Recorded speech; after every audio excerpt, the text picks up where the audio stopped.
No, ahojte. Pokračujeme. Dneska si ideme vyrobiť takýto ceruzník. Ideme recyklovať. Vidíte, vo vnútri sú nádobky z mlieka, z džusu. Hej? Proste, ako budete chcieť zloženie.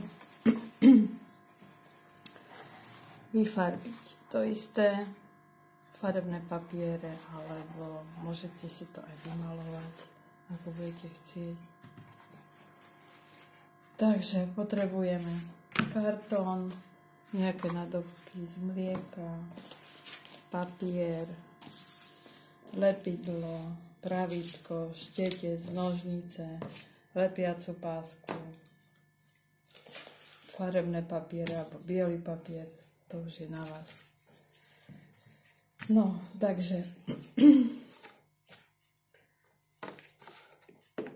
odmeráme si, akú nádobku vysokú budeme chcieť. 10 cm, 5 cm, to je už na vás, také vysoké nádobky. Popriliepame si ich takto k sebe, alebo takto k sebe, alebo ja neviem, ako budete chcieť, koľko budete chcieť nádobiek. Môžete aj 5 nádobiek, môžete 4, môžete 2 len. To je na vás. Keď si vystrihneme nádobku, olepíme lepiacou páskou. Takto, dookola pekne. Zo spodu natrieme lepidlom.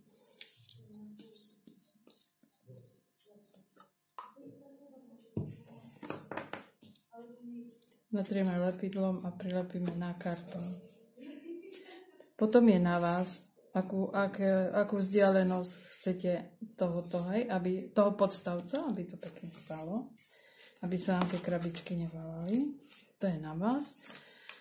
Keď si to vystrihnete z týchto pásikov, budeme to mať prilepené, z týchto pásikov si nalepíme potom okolo tohoto ešte takéto prúžky, aby nám tú krabičku spevnilo, takto. Pekne prilepíme zo všetkých 4 strán. Toto odstrihneme jasne, aby nám to tam nezavadzalo. Pekne, takto. Keď to budeme mať prilepené, natrháme si noviny, aby tie krabičky boli pevné, lebo oni sú mäkké, aby sa nám to nenaťahovalo.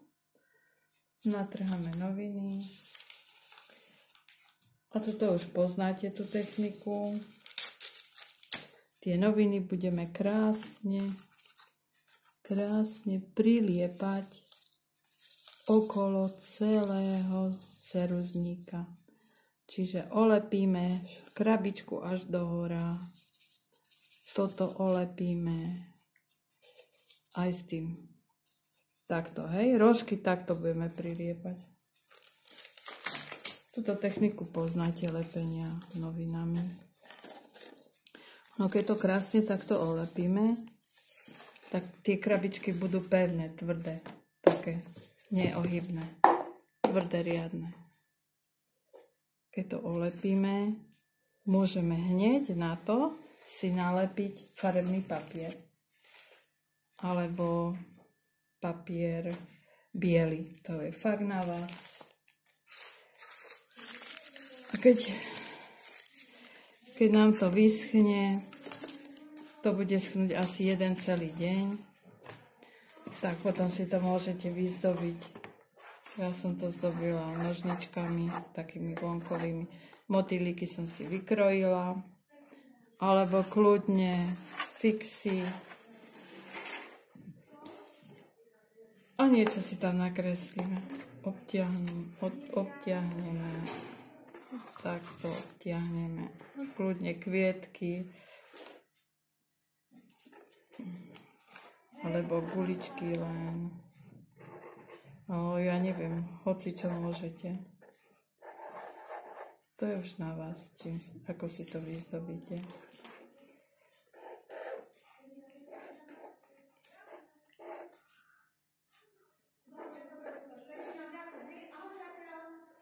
Takže keď to polepíte poriadne, ono to bude krásne držať, bude to aj pevné. Takže fakt je na vás, ako si to vyzdobíte, čo. A bola by som veľmi rada, keby ste mi poslali na Facebook alebo aj do školy fotky vašich prác. Aspoň nejaké práce. Takže jedno ja na fixy, druhé na pastelky, tretie na takéto pomocné. Tuto mám gumy, papier, lepiace pásky, strúhatko, hoci čo tam môžete dať. No, tak odo mňa je to všetko. Dneska je to trošku rýchlejšie. Na budúce budeme robiť zo slaného cesta vianočné ozdoby, takže s tým sa zabavíme viac. Tak sa teším na vaše práce a ahojte.